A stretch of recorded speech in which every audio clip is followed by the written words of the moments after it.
Okay. Are you able to see my screen, everyone? Mr. Arun, has it come up? Okay.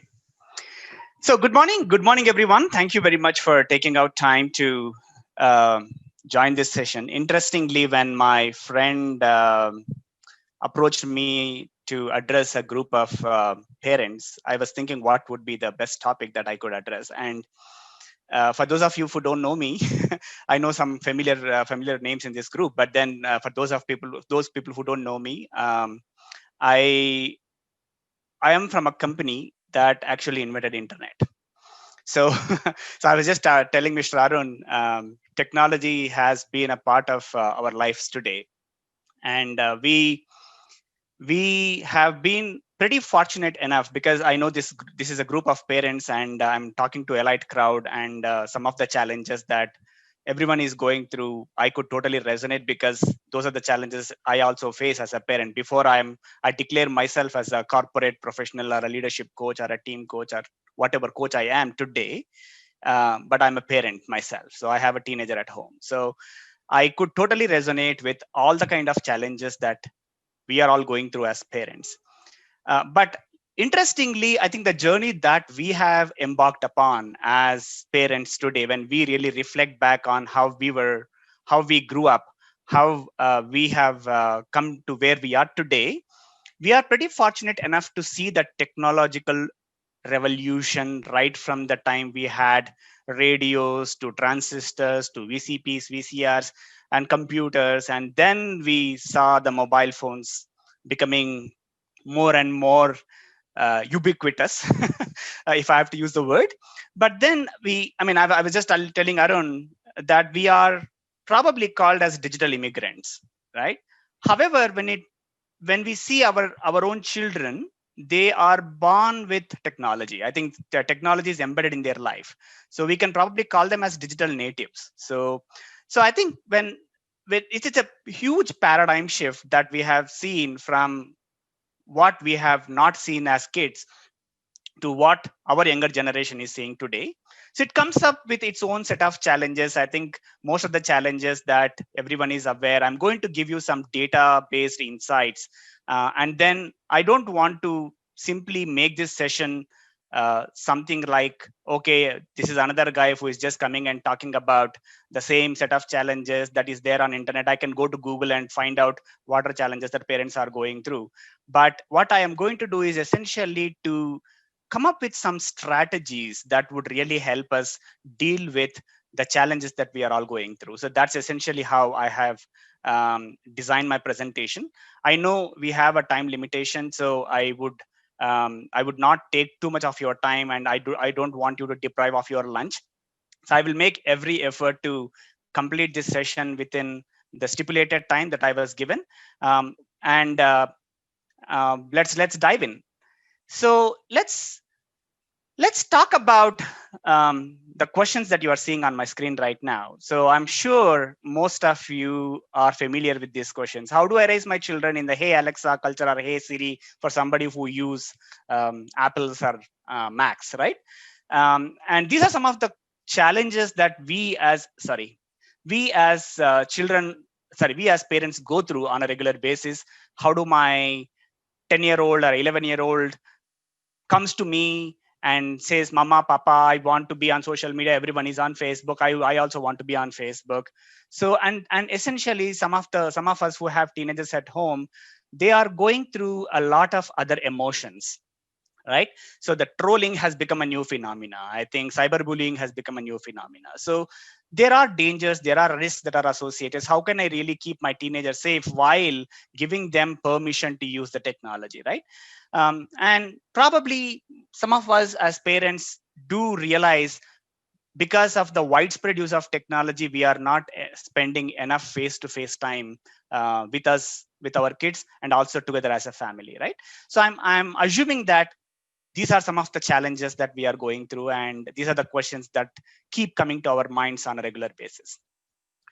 However, what I would like to do now is think about a moment. Where are we on this journey of mindful versus mindful. So even though they both sound pretty similar, there's a whole lot of difference in the way when you look at the word, how they have been spelled.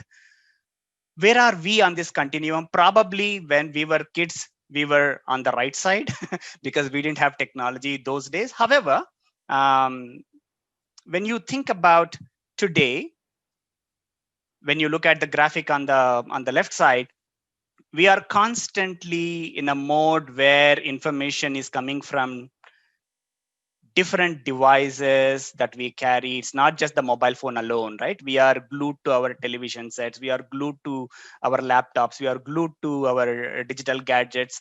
So and then if you are a working professional, you can also understand how much of turmoil that you go through on those regular interactions. So there's so much of influx of information, so it is very difficult to get into a state of mindfulness. I think the word mindfulness is being used quite a lot these days.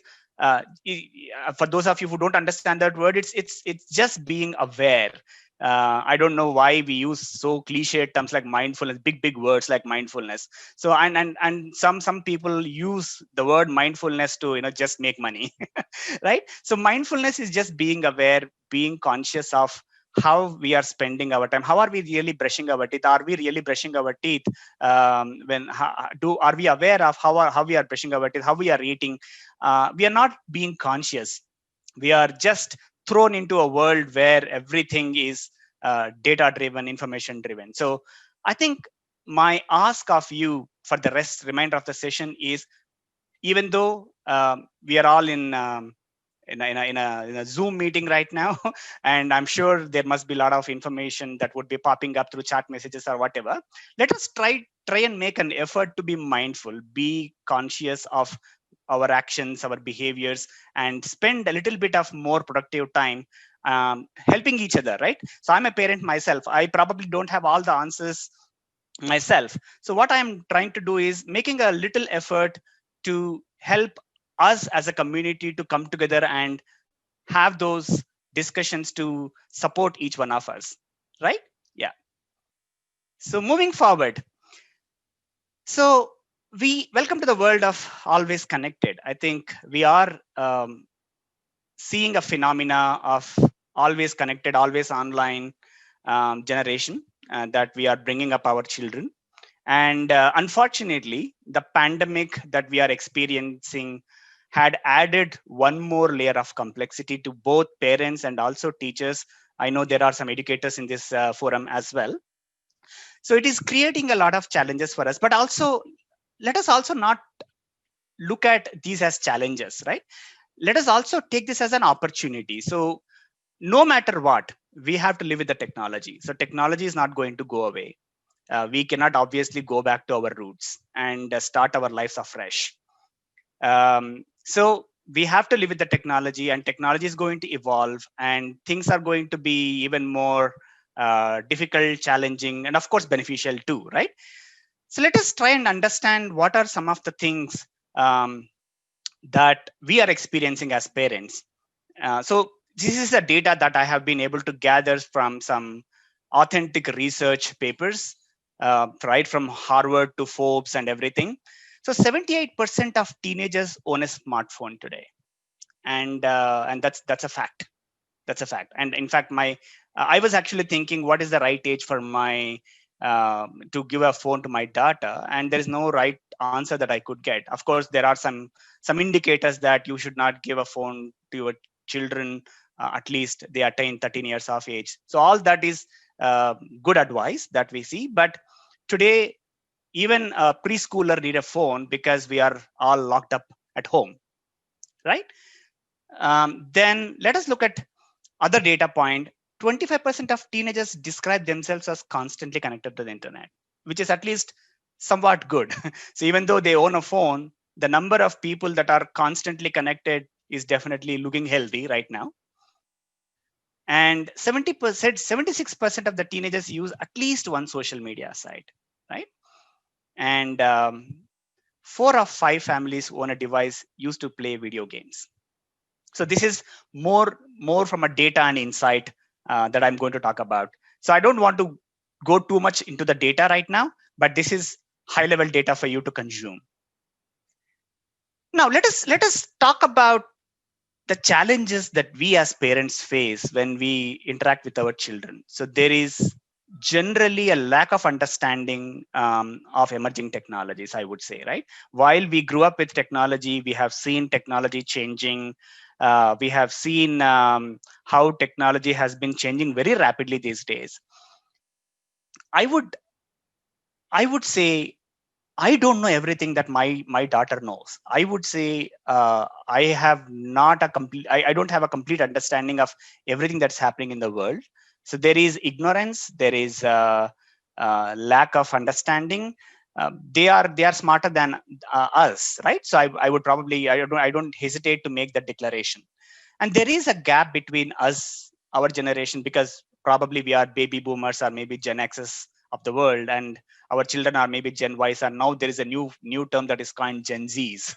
So they are entering into the mainstream workforce today, and their understanding of technology is far more superior to our own understanding of technology, how it works. And one constant complaint I often hear from parents is kids overuse of gadgets. And my kid is using, my son is always on phone, my daughter is always playing games, my son is always checking status. So I think this is a constant complaint that we keep hearing from every parent. And we also recognize how this constantly connected phenomena is affecting the physical and emotional well-being of our children. And there is a social impairment. Children are not being, so I think the word social has become um, synonymous to technology today. So for us, social was just going and gathering, meeting people, having those discussions as a group, in-person conversations. But today it is not that. However, there are both pros and cons to both, right? So these are some of the challenges that we as parents experience today. So this actually brings us to understanding a little bit about this new word, a phenomena called digital parenting. I mean, I don't want to use, again, as Mr. Arun had rightly mentioned, it's not a cliched thing. Digital parenting, yeah. So why are we using word digital? Because we are living in a world where digital is the norm. That's the reason why I just put digital before parenting. The parenting will not change. So we were grown up. Our parents have had the best interests of our own well-being, so they have inculcated values, those value systems that we have been brought up. We still use those value systems as guiding principles, so those things will definitely not change. The only change that we are seeing is because of this always connected phenomena, always connected nature. There are going to be some paradigm shifts that we need to understand, and that's the reason why we are having this session.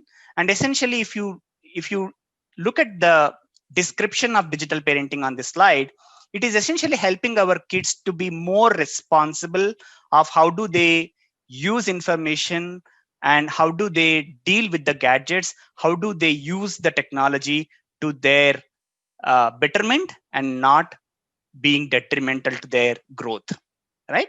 It is an open invitation to all of us to step into their world, even though we don't have every understanding of what they do. But it is an invitation for us to step into their world to see um, what are they doing with the technology. It's not policing, it's not monitoring, and it's not controlling them, right? So the moment we start doing it, our children would not want that, because when our parents put restrictions on us, how did we feel, right? So we need to be more empathetic about how our children are using technology, and probably guide them and support them as to how they can model responsible behaviors when they are using the technology, and helping them uh, to teach what digital citizenship all about. So probably this word may sound like a jargon. Citizenship is like, how do you grow, how do you make sure your children are better citizens, right? So with the technology, we need to help them understand how can they make use of technology to be smarter, to be better citizens that we expect them to become.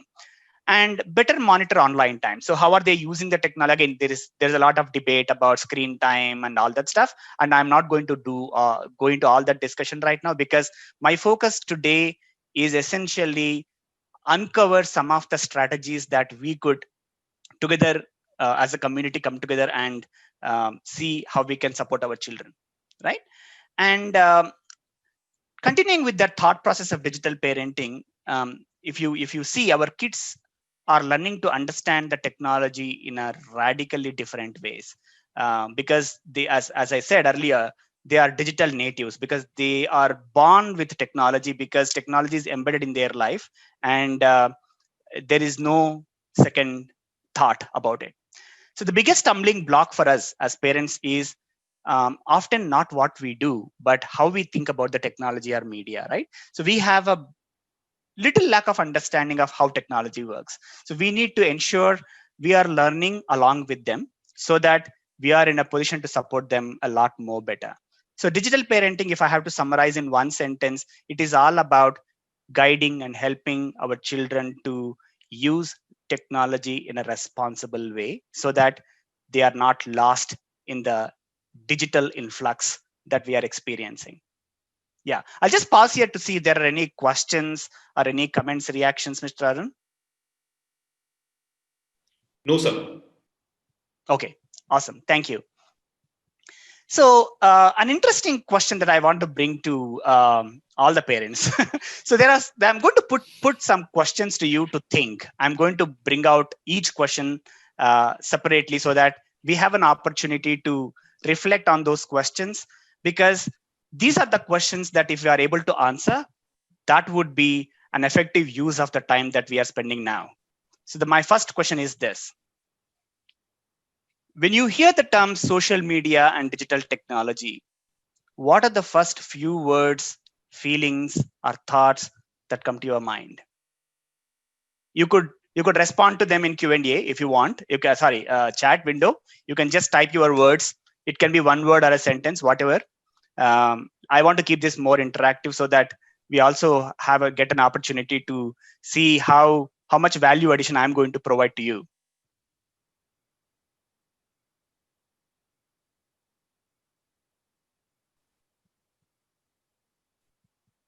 Are there any Yes, responses I'm the getting? responses in the chat window. Okay, brain drain, connected. Okay, goals, Addiction. exposure. Yeah, scary. Yeah, absolutely. Thank you for that.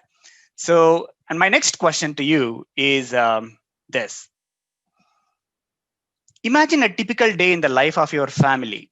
So let us not try to segregate ourselves into parents and kids. We are together as a family, right? So I think most information that is available on internet today put children in a different tribe, but let us not do that. Let us essentially try to come together as a family, right? So when we come together as a family, how are we really seeing our own behaviors and actions? So if I am a fly on the wall at your house, who would I see using which devices in what parts of the house at which times during the day? You ask this question to your kids, and I'm sure you will get a very different response. Right? Any responses to this one?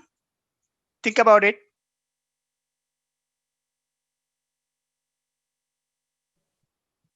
Please type in your responses in the chat window.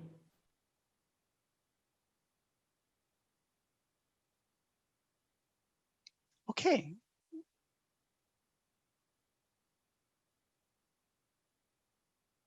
Everybody uses in their own private space. Thank you. Waste of our valuable time. Yeah. Mobile, mother, father, mobile, and daughter TV post. Thank you. Thank you for that. Absolutely. So let us move on in the interest of time. At this point, what are your family's biggest struggles or tensions when it comes to technology? I'm sure a lot of us can echo, a lot of us could uh, crib about children using technology regularly, daughters using WhatsApp, sons using video games. All that is common. And then if we move to the next question, how do you feel about your responses to these three questions that we just saw earlier? With whom else do you need to share those reactions?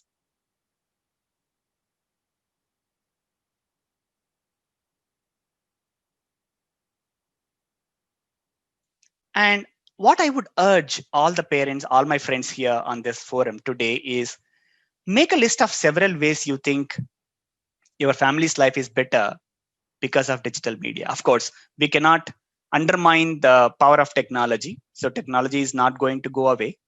Of course, we do recognize today by spending a lot of time on technology, we are not being able to connect with ourselves.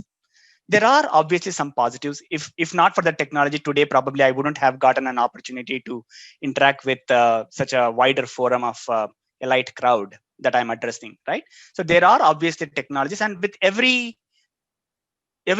there are always both positives and also negatives. So overuse is not something that we should be doing. Overuse of technology has its own challenges, but let us also look at the positives that the technology is bringing in for us to be connected.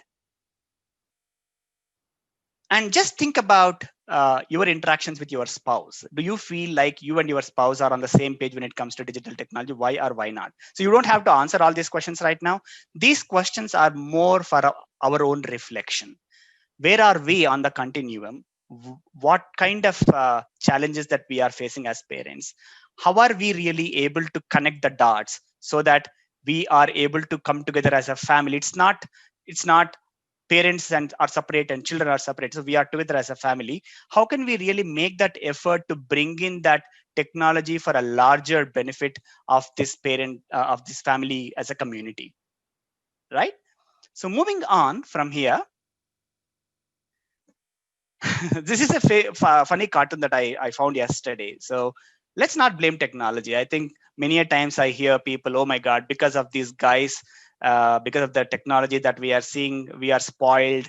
Let us not blame the technology. If not for the technology, we are not, been in a position to connect.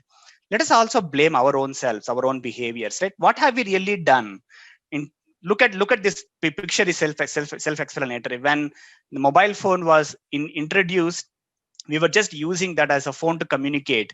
But today, your phone is everything. It has got all the different features. It's like technology is invading in our lives, and we have become slaves to the technology rather than we should be controlling the technology, but we gave permission to technology to control us. Correct? So I think let us take a pause for a moment and reflect on how we have been using the technology. And before we blame our children, let us understand our own behaviors, because our children emulate our behaviors. Oh, my daddy is always glued to his laptop, so it is fine if I also I'm also on the laptop. My mom is always using her phone to communicate, so it is okay for me to be on the phone to communicate. So this is essentially what is happening, right? So I'm sure you would agree with my thought process, and this is purely my personal opinion, by the way. So I'm not making any sweeping statements. I'm not generalizing stuff for you, but this is how the phenomena is. Our children observe us. No matter what, they are constantly watching our behaviors. So rather than blaming the technology, let us live with the technology and make maximum benefit out of it while helping our children to understand how to better use the technology and be aware of the risks that they are exposed to. So with this, I would jump into some of the um, risks that are associated with using the technology. While there are obviously a lot of benefits, there are also a lot of risks that we need to be aware of. Obviously, yes, obesity, we are seeing psychologists talking about because of the physical health concerns, because you are always connected, you are not moving, you are developing, you are growing, you are becoming overweight. So sleep disorders obviously is another big concern, and there is a social isolation. These are some of the challenges that we have been seeing. People are not talking, even when you are coming together as a, even before the pandemic, when people were coming together for a social gathering, nobody is talking to each other. They are always looking at their screens, right? So there is obviously negative school performance. This is one of the factors that has been come out from one of the research. And cyberbullying and internet fraud, these are the two essential things that we have been seeing as a major risks today. And I'm sure most people understand these words. If you don't understand cyberbullying is all about threatening your kids. Somebody in a different form or shape, they might be reaching out to you with some threats, bullying you, and and probably posting some abusive messages about you, trolling you, stalking you. These are all cyberbullying behaviors. And obviously internet fraud and predators, I mean, somebody from a different country might be reaching out to your children in trying to make friends, and children usually fall prey to these things without knowing who the other person is. So these are some of the risks that are associated with digital media, which I believe all parents are aware. But what are we really doing to protect our children from falling prey to these internet predators or fraud that we are experiencing today? 4 stats I would want to present in front of you so that we are aware of where we are headed. So 45% of private material forwarded without permission. And this is alarming to me as a parent, right? So children don't know what they are posting, what they are forwarding.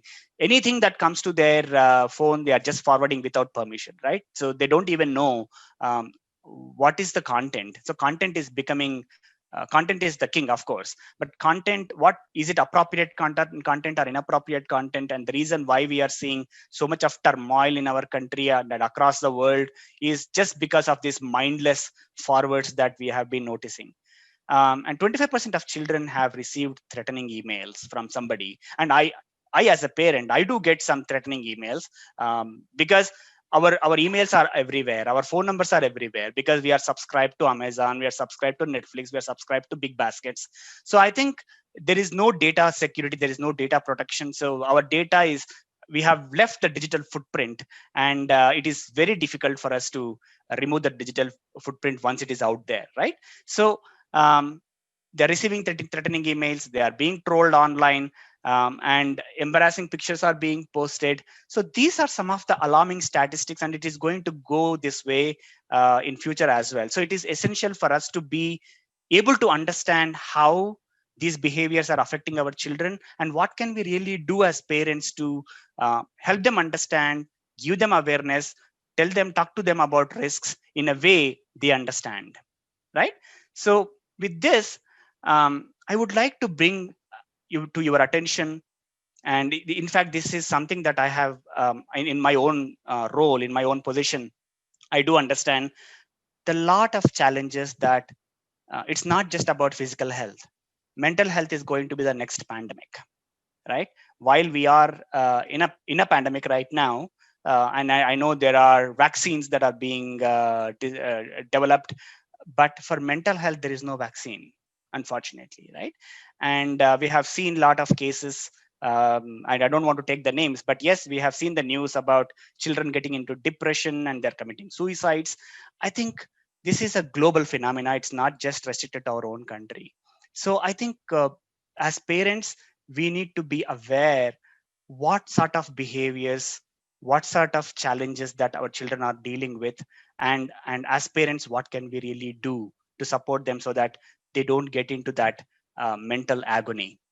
Yeah, I'll just pause here to see before we actually talk about some of the strategies that I have discovered for myself, and also have a chat with everyone so that we are all on the same page. Any questions, thoughts, reactions?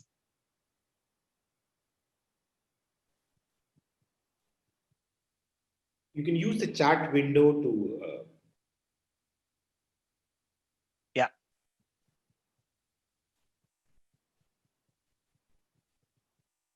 Okay.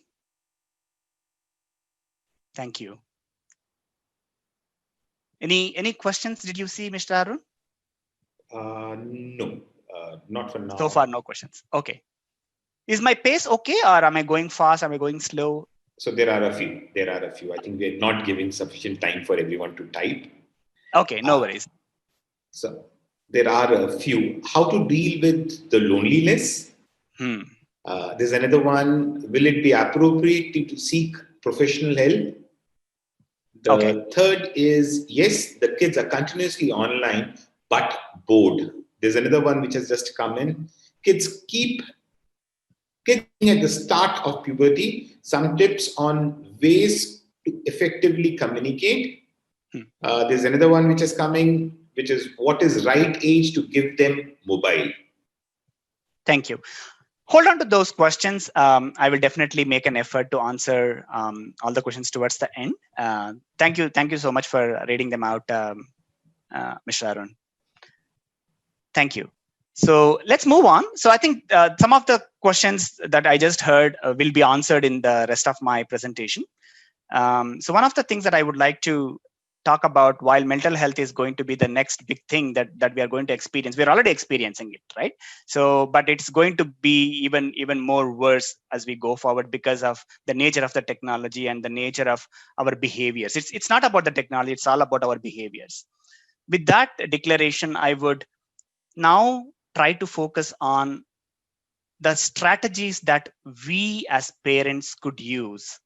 So, and that is the reason why I thought, while everyone is aware of the challenges, it is essential for us to come together and discuss some of the challenges and then come up with solutions that we could incorporate in our life so that we are making the world a better place, right?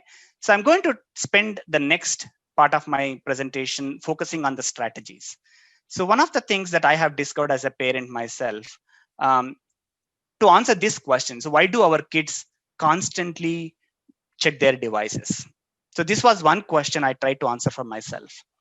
And some of the responses that I figured out, they want to have fun, they want to have independence, they want to communicate, they are seeking attention, there is a need for connection, some of them want adventure, they want to take okay, it's adrenaline rush, right? So we probably have done it. In our kids, we have taken some adventurous rides. I used to go to the river because there was no swimming pool. I wanted to learn swimming, but since I could not enroll into a swimming class, I directly jumped into a river to learn swimming. So I think that's the biggest adventure, and I never told my parents when I was a kid. So children also want to create something new.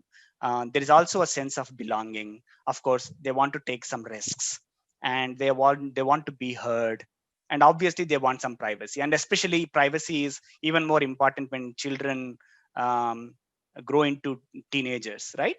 So these are some probably without the technology, we have done everything that you are seeing here.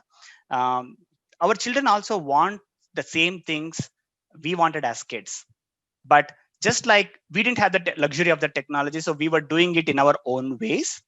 As today we are parents, but they are finding different ways to get all these things that you are seeing, my dear friends. Yeah, does this resonate with you? Do you agree, disagree? I'm fine if you disagree. Right? I'm okay if you disagree. So thing is, one size does not fit all. I think this is a very famous phrase that we hear. One size does not fit all, because we go to a shop, we buy our dress, because the reason why we have different sizes is because we are all different. So I think there is no single strategy that can help us as parents to inculcate some of those behaviors in our children. So we need to understand the technology in a better way. So we need to invest the time to understand technology.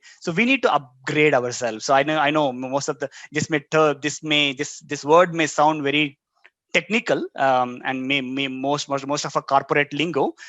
We do upgrade our phones regularly. So I know in my own circle there are people who constantly upgrade their phones to the next version of Apple, next version of Samsung, whatever is there on the shopping cart. They just go and buy the new phone.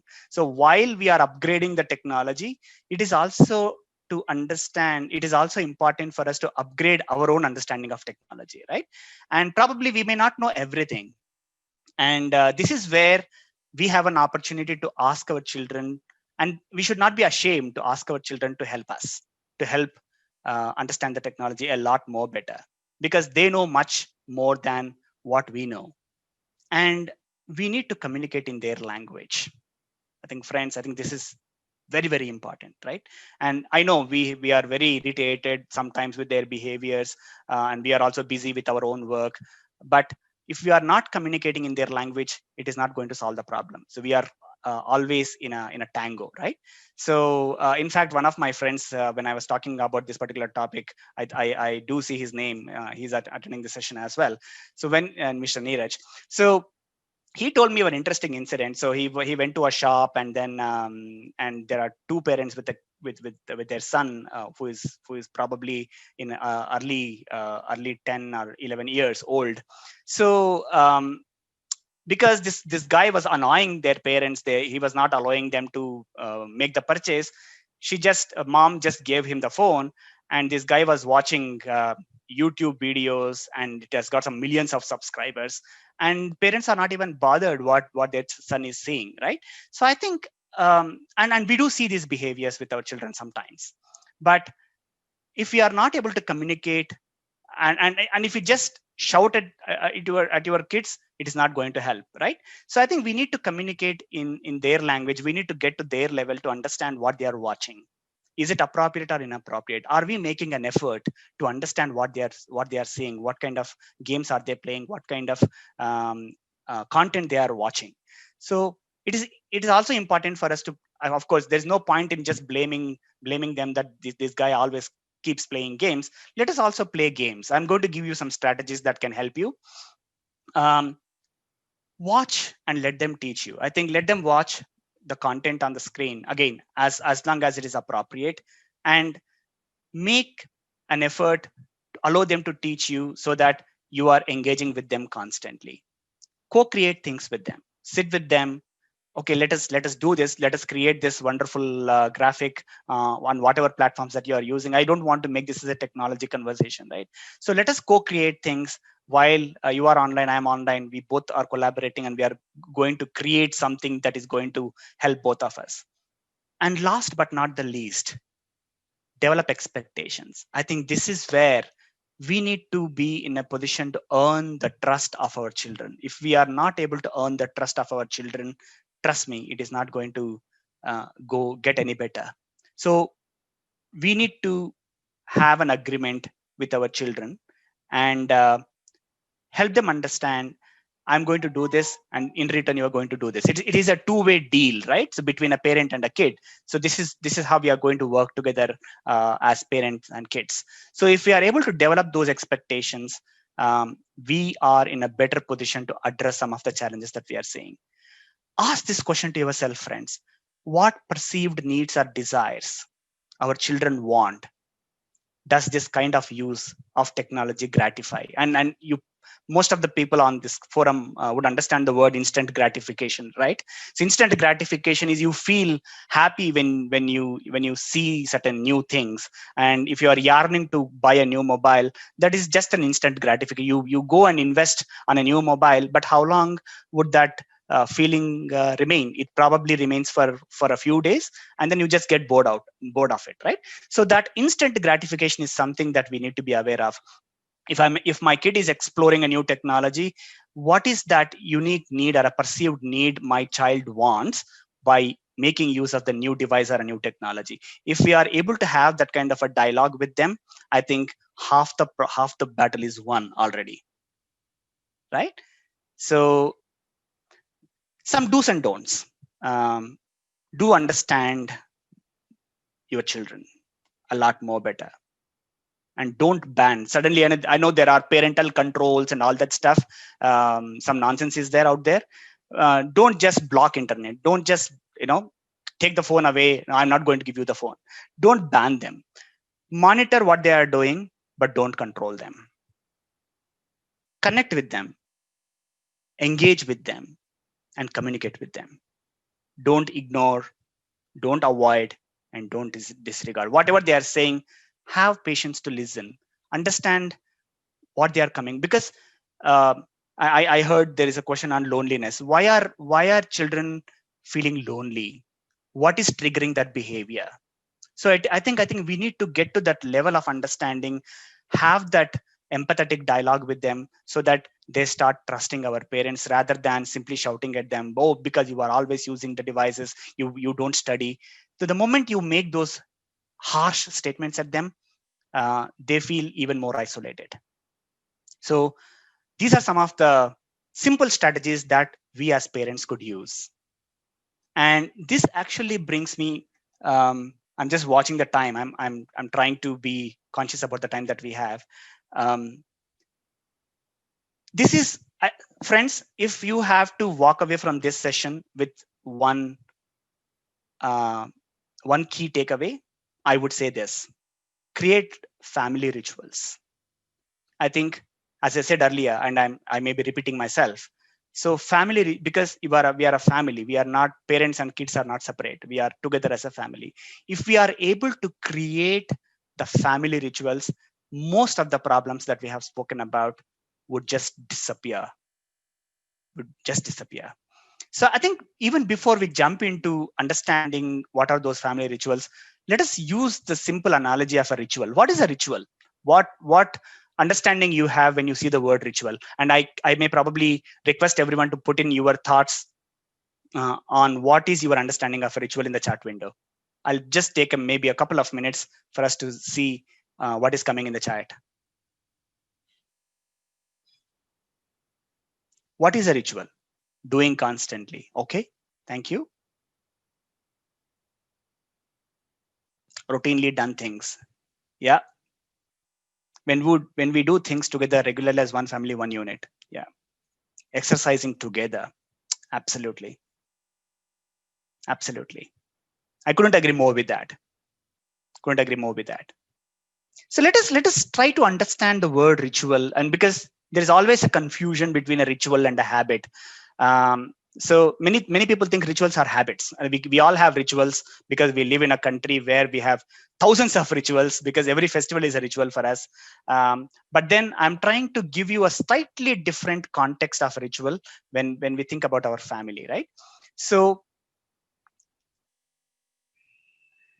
if you can just look at this image, I'm trying to use the sport because most of us connect very easily with the sport. This is a ritual that our Indian cricket team does before they actually start any match, right? So they come and form a huddle. We don't know what they discuss in the huddle, but most of us who watch cricket matches would have seen at least once our team coming together before they bowl or they bat, right? So this is a ritual that we see. So rituals are basically predictable ways you spend your time together, paying attention to the things that make your family great. Am I making sense? Predictable ways. So we can predict what's going to happen, right? Those are observable actions. They are not systems or processes or frameworks. Very simple actions, as simple as brushing our teeth as soon as we get up from the bed.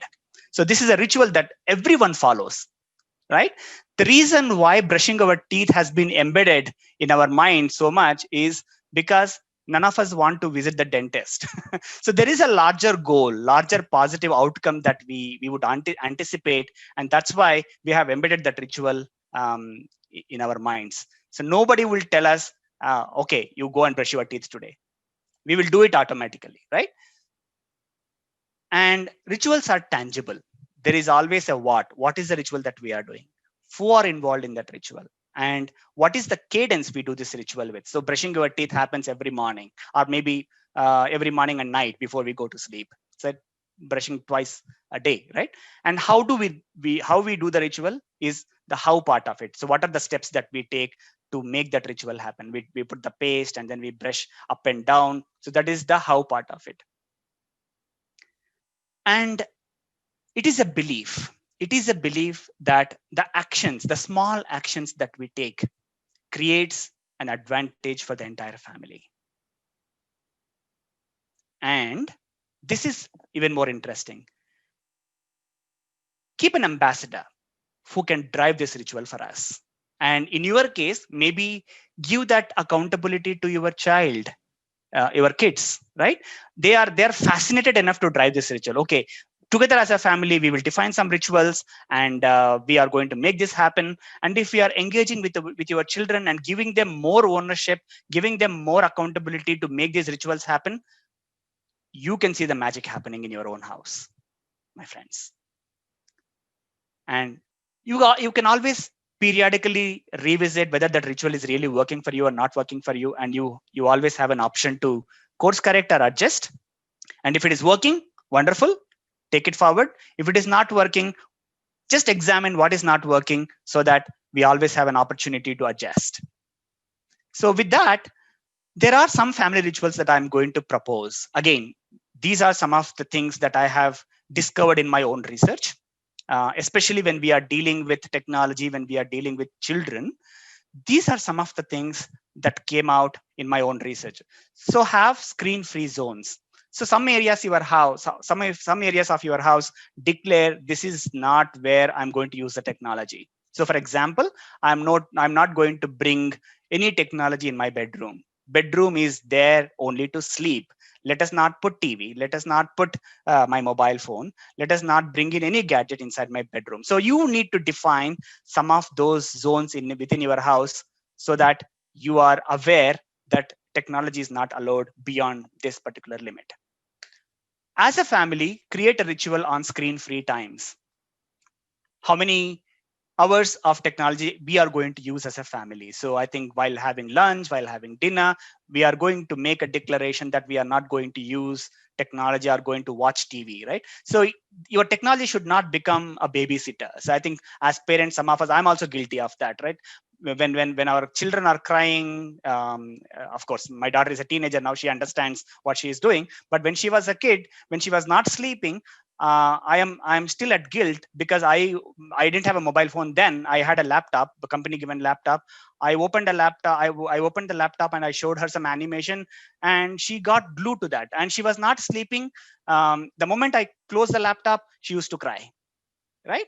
I think that was a great revelation for me. How am I training my kid's brain? So it is affecting her brain, because they get interested in knowing new things, and they get used to it. So you are embedding technology in their minds at a very young age.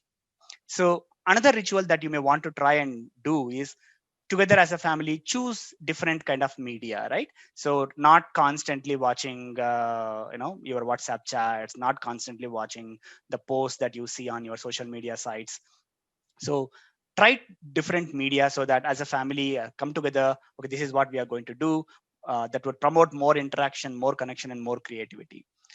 Digital citizenship, I think this is very important, my friends. I think create an awareness. Again, I would go back to what I said earlier. Understand what are the risks that we are facing today in the society. There are predators online. They are constantly waiting for an opportunity to pounce on your children. So it is essential for us to help them understand the major risks that they are going to face when they go online. So mindlessly posting pictures. And I know most every cell phone today comes with a beautiful camera, and they are selling the camera with this MP camera is there, and the cameras are only improving. So we all have a passion to click the pictures. Okay, as long as you keep them private, fine. Don't forward those pictures to anybody and everyone, right? The moment your private message goes out of your device, it becomes uncontrollable. The moment you leave a digital footprint, you cannot revoke it, right? So it is also for us as parents, we need to demonstrate those behaviors. If I am putting my image as a status, uh, I'm gone. So we don't know how people are, because we trust our own community of people that we connect with are very good, but we don't know what is running in their minds. Even if it is a status, WhatsApp status, try and not do it. You can put any status, but not your private images. Friends, let us understand that risk. It's the biggest risk that we as parents should uh, demonstrate and exhibit, so that our kids won't do it. So I think it is very important to create those, help them understand these manners, some of the behaviors that they can get into a problem later. It will come to them haunting on a different day. Device curfews is another interesting ritual that I have discovered. Just declare one day in a week. This day, we are not going to use any technology. Turn off your mobile and just use that time to spend together as a family and do whatever creative that you would want to do. And balancing online and offline time. So try and make more interactions face to face. I know even though we are in a pandemic situation, we are all glued to our devices. Try and make an effort to bring that balance of having those face-to-face interactions, how much ever little time that you have, right? So safety first. Keep your child safe, because that is the far most danger that we see today in the society. And sleep and exercise. Yes, this is very important. Everyone says that, everyone understands it. Enough sleep, 7 to 8 hours sleep, and at least good exercise is what can protect us. So make this as a family ritual. We are all going to make it together. Don't just leave them alone. The moment we all come together as a family, they do understand our intent. They do understand what we are trying to tell them, and they will also reciprocate in the same way. So just want to give you how a ritual would really look like. So I think I just made it so that it can easy for you to understand. So I spoke about digital curfew in my last slide. Who is the ambassador? Probably your son or a daughter. You can decide. When? Probably every Sunday. Who? Everyone in the family. How? We will switch off all the gadgets. We will read books and play games in the living room. So if you are designing a simple ritual like this and make this automatic and put this on an autopilot mode, I know it is very difficult to form a habit, but if you start practicing it, and in my next slide, I'm going to talk about how can you really develop a habit, right? So we will switch off all the gadgets. We will read books and play games in the living room, coming together as a family. A simple ritual like this, a simple action like this can go a long way in helping bring up our children in a better way. So last but not least, this is a very interesting insight that I have been able to gather. And I would strongly recommend to everyone to read this book called Atomic Habits, Atomic Habits by James Clear. I can probably put it in the chat window later. But how do we really form good habits and break our bad habits? The reason why I said ritual is different from habit is habit can be good or bad, right? Binge watching mobile is a bad habit. Reading a book is a good habit, right? So so rituals always has a positive outcome. Habits can have both positive and negative outcomes. Okay, so this is a very simple framework of how can you really develop a habit or break a habit. Every habit has a cue. You get a hint and you move to a craving. The second part of the framework is craving. Third part is a response. Fourth part is a reward. So cue, craving, response, and a reward. If you are able to understand this, so let me demonstrate with a simple example. If you want to develop a good habit of reading books, or maybe make your child develop a new habit of reading a book, make it obvious. Your environment plays a bigger role. Motivation is overrated. Motivational speeches will not really help you develop habits. Look at the environment. Create an environment where you are naturally picking up that habit. Always keep a book next to your bed so that you are constantly looking at that book. Make it very obvious. The book is always next to my bed, so I invariably pick up the book and start reading. Make it attractive. Create an ambience in the room, a nice aroma, and make it more attractive. Keep a small cup of coffee next to the book so that you always feel motivated enough to pick up and read.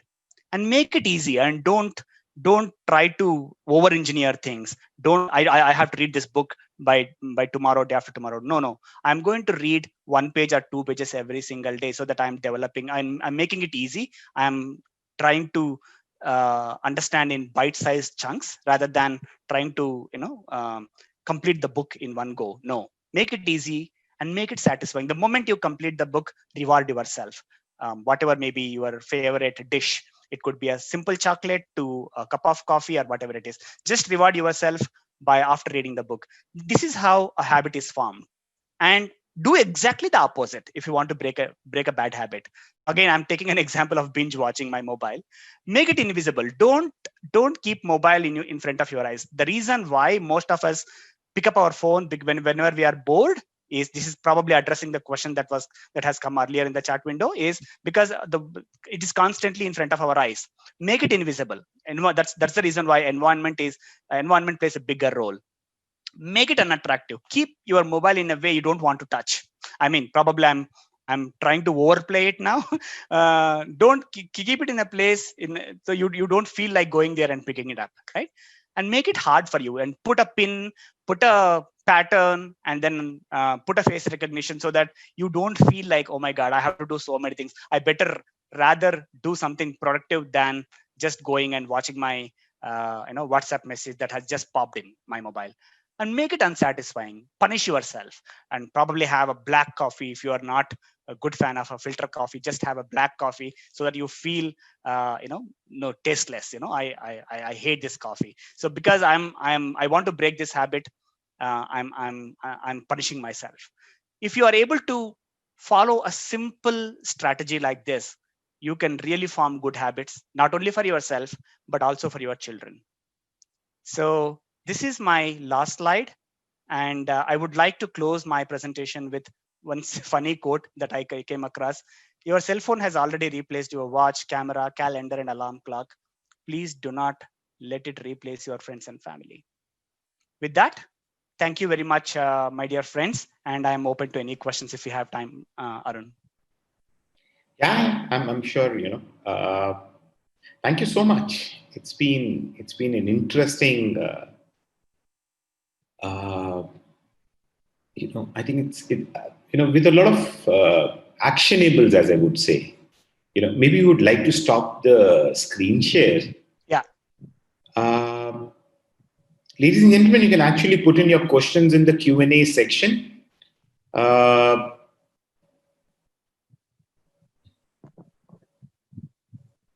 So there were a few questions. If you allow, I would like to take them from the chat window. Yeah.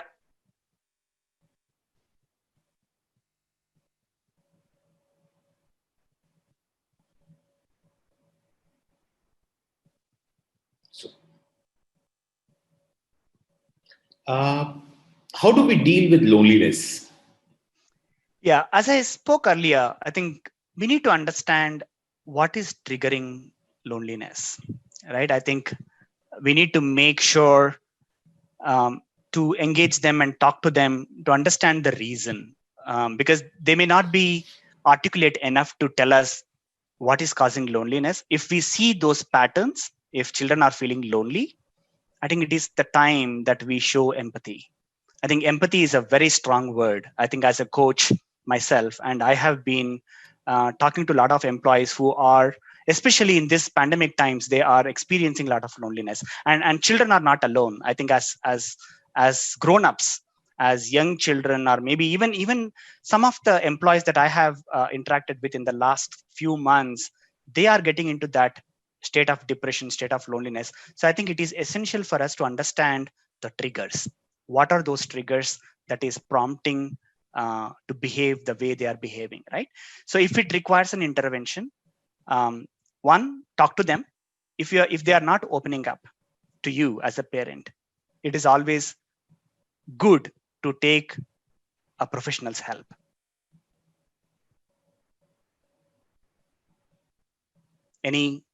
Would that answer your question?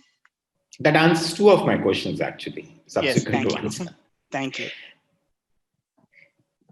Any other question that has come up that I can help address? Yeah. So there are a few, right? What is the right age to give a mobile? I don't know. This could be a repetitive question, right? Yeah. With no definite answer. Yeah, there is no definite answer. So I think there is an American Health Journal that prescribes 13 as an age, but I don't know. Maybe that's that's probably from an American society, but we live in a very different world. We have a very different culture. So there is no right or a wrong answer for that. But as a parent, I have given my daughter a mobile only when she passed out of her 10th standard. So I never given her exposure to any new gadget until she attained the age of 15. So that has really worked for me. Now she's aware what she's doing with her mobile phone. So, but until she cleared her 10th standard, I have not given her a mobile phone. But again, we are in a very different situation today because of the pandemic, Yes. because of the added complexity of learning online. You may have to give them the mobile phone or a gadget, but try and restrict media on those devices. So as long as you are able to help them understand the dangers of watching inappropriate content and use the media in a better way to learn and grow, you can use that at your own discretion. How to overcome the addiction of overusage of gadgets, which ultimately leads to lack of focus? Yeah. So again, I would probably go back on the rituals that I just spoke about. I think the overuse of gadgets is something that I constantly hear from many parents. The reason why children overuse is they just get bored because they are locked down in the houses today, and because they don't have anything else to do. So this is where we as parents have a bigger role to play. So try and engage with them, communicate with them, and help them understand the uh, problems and challenges, and come together and do something creative. Let us play some board games. Let us cook, as I know, create some new ways of engaging with them, right? So as a family cooking day, so just come together and cook new dishes, so that you are not using your device for getting that dopamine overdose. Dopamine is a chemical that gets released every time you want to pick up your phone or a gadget and see what is there new on the screen, right? So dopamine. So if you are able to address that dopamine arrest, that instant gratification I spoke about earlier, um, that is the only way you can reduce the overuse of gadgets. So try and be more creative of how you can engage with your children, and as parents we can do some new rituals that could potentially address the overuse of gadgets. Yeah, I think to a large extent this answers the question from Mrs. Sushma, which she's trying to understand how do you end the TV watching or the use of the laptop, right? Correct. There is another question, and I think very pertinent for our generation with single child, right? This is coming from B. Thanuja. Uh, she says it's thank you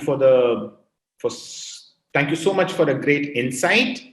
But but when there is a single child, even after spending a lot of time with them, they still need more. Yeah. No, I totally empathize with that thought, Ms. Tanuja. I have a single child too. So I have a single child, and totally understand where you are coming from. And parents with single child definitely has a bigger problem, because if you have more kids in your family, at least you are rest assured that they are coming together and playing and doing stuff on their own. You don't have to give them too much of attention. What I would suggest is, because of the single child, try and build that bond. I know there is a lot of attention that is required, and we need to make that compromise. We need to there is no better choice that is available. So we have to spend time and probably find some relatives or friends in your own neighborhood where your child could interact with on a regular basis, so that he or she doesn't feel alone. So I think yes, that is definitely a bigger challenge as a single child. But yes, I don't see a better strategy than we spending time with them. Before I go to the next question, I would request all the attendees to use the chat window and help us as NPOC understand how relevant are such sessions for you. if you would like to share any feedback on today's session or something that you would like to be taken up in future. This one is coming from me, and I've often been a little puzzled with this term, quality time. And then I'll have one more question, which is coming in, from a working parent. Mm-hmm. So, what's your view on the quality time concept? The concept of quality time vis-a-vis time. I think we need to break it up into fewer components. So what does quality really mean? Because quality is very broad, right? So it all depends on how you define quality for yourself. So what is quality time in your own opinion, right? So if quality to me is if I'm spending a lot of time reading a book, acquiring knowledge, that is how I'm spending quality time. If I'm using my gadget to look through information, what is happening around the world, I just want to get an acquaintance of everything that is happening around me. If I'm spending time, even though I'm using my gadget to get that information for myself, that is quality time. So quality is a very subjective word, but what works for you may not work for me. So you need to define what quality means to you, and you can always use some of the rituals that I mentioned earlier to have that quality time together. There is a request from an educator saying a session on fatigue and burnout for educators in this pandemic time. I can understand. I can totally understand. I think I'm seeing that it has come from Miss Minu Simon. Absolutely. I think that is a topic that I would love to do someday. And if you can allow me, Mr. Arun, to... it will be a pleasure. Tell me the date, sir. Absolutely.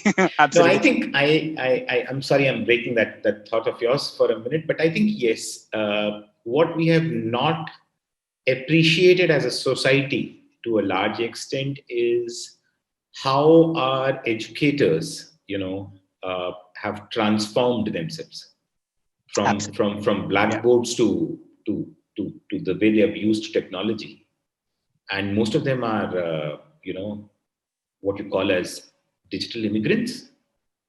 So I think hats off the way they've been able to adapt to the demand, right?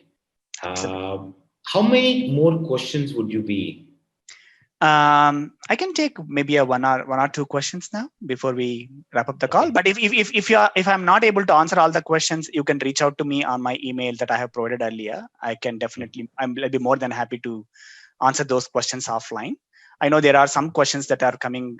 Probably it may not be a right forum to answer those questions live, but I can definitely help you in an offline conversation.